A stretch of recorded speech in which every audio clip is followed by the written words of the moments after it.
جوانهای پرتجربه و سربازان دلیر هستند. مشکلی ها شما را انتظار است. شما را نخست به خدا سپس به یک دیگرتان میسپارم. خوب شده است قماندان. خداوند مددگارتان. تشکر. طوری که تخمین کردیم شاید از فضا به ما کمک نرسانند.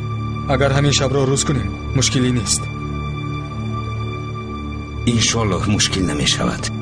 چه روزهای را سپری نکرده ایم.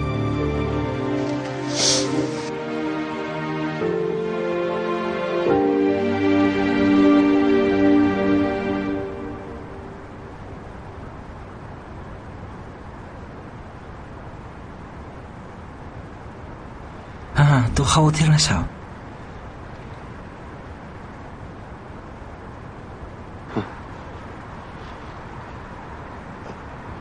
عذر زیاد قماندان. او فاتحه شده است. یک سو با ما حسابات میدید و از سوی دیگر به قماندان دیگر. میدانید قماندان مثل نواسکری ما بوده است. قماندان من این لحظه او را پس سر کردم. او خوب دید است که من مردم. گریه داشت. فورا خاموش کردن نتوانستم. عذر زیاد.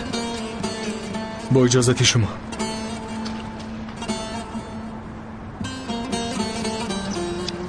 به خواهر ما بگوی که گریه نکند. ما اینجاییم تا به شما آسیب نرسد. نمیگذاریم. گوی که آرام باشد. خوب؟ از این خواب خوب بوده میتواند مگر؟ همین طور نه بچه ها. ما در خوابمون هم آرزو میکنیم. البته او نمیداند که در اینجا من برای این ایستادم. شیرکم تا آن دمی که من در این جایم نوبت به تو نمیرسم. ببین تو تماما جوان هستی. حالا ما توی تو رو بخوریم پسردار و نبیردار میشوی برادر. فهمیدی؟ فهمیدم قماندان. آفرین. ما برای سربازان قطاری جانمون رو دریغ نمیداریم. تو از کجایی؟ از کشان قماندان. من هم از کشان هستم. میگویم که تو چی اینقدر ستاره گرم هستی شیرکم. اینجا بیا دادر جان. شما هم از کشان میشید قماندان؟ نه از ترابزان ولی با کشان نزدیک است. من تو را هم شهر میگویم. شرم نکن. من میروم.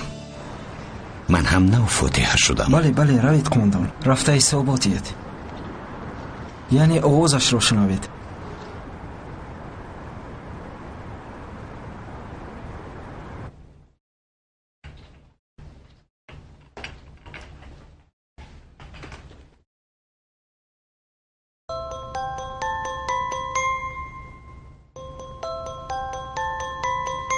آتش زنگ میزند.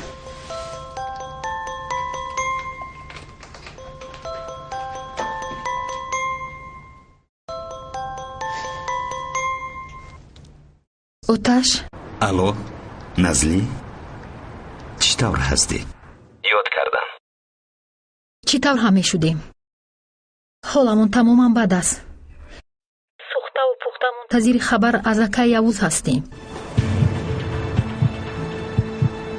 با او چی شده است؟ پدرم به شما نگفتن؟ من فکر کردم که شما بدونید. چی شد نزلی؟ حالی قماندان یوز خوب است؟ با او چی شده است؟ آتش خواهش میکنم که به پدرم نگوی که او مرا میکشد. میلش به کسی نمیگویم. زودتر بگو چی واقع شده است؟ با جان یک یوز سویقصد کردند. حاضر اکه یوز در بیمارخانه است. یک گروه سلاح به دستان ماشینش را از چهار طرف تیرباران کردند. چی ها میگویی نزلی؟ کدام پلید برای چه این کارا کرده است؟ حالا چیزی رو نمیدونم. آتش خواهش میکنم آرام باش. از گفتم پشیمان شدم. احوالش چطور خوب است؟ او از جراحی برآمد. تیرها رو هم از بدنش گرفتند. ولی همین روزها زنده موندنی معلوم میشود. خدا کند که زنده ماند. تو او رو دیدی؟ نه از پیش ندیدم. از دوری کمی نظارت کردم. ما حاضر در خانه ایم. همراه ملیسا سو مادرم منتظر خبر هستیم.